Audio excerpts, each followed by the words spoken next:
Turkey's Erdogan says he doesn't want another term, but polls, arrests and Kurdish outreach suggest otherwise. Is he really stepping down?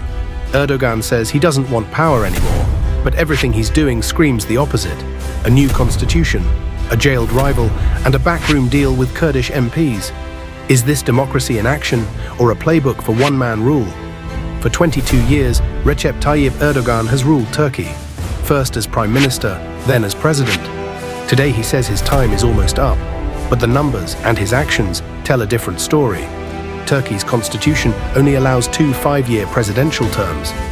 Erdogan is on his third. He says his first term doesn't count, but unless he calls early elections or changes the rules, he can't run again in 2028. And that's where the constitutional reform comes in. We want a new constitution for the people, not for me. Yet the proposed change would let him run again. Erdogan is trailing badly in polls behind one man, Ekrem İmamoğlu. And İmamoğlu is in jail. Corruption charges, denied by him, seen as political by many, and they've triggered Turkey's biggest protests in 10 years. İmamoğlu's ex-Twitter account is blocked inside Turkey. His city staff arrested, his PR chief detained. Erdogan recently hinted the PKK should lay down arms, and the pro-Kurdish Dem party could gain strength. Why?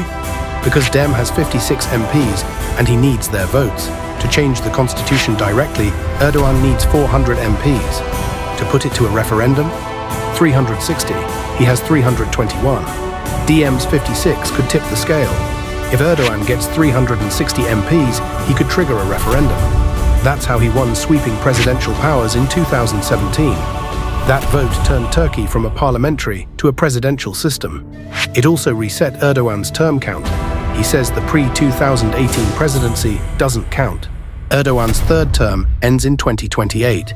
He says he'll step down, but many believe the new constitution is a vehicle to stay on. He can't run again. This is his own constitution.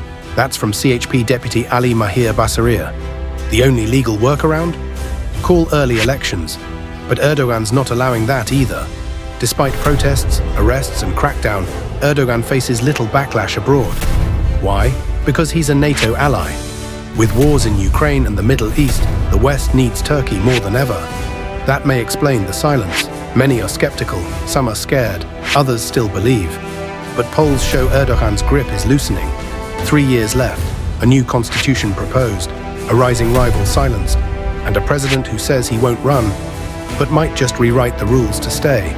When leaders say they'll leave, but rewrite the rules, that's not democracy, that's design. And Turkey may be entering its next constitutional showdown. Recep Tayyip Erdogan says he's not running again, and yet he's already rewriting the path to the presidency. The protests, the arrests, the backroom deals, they all point one way.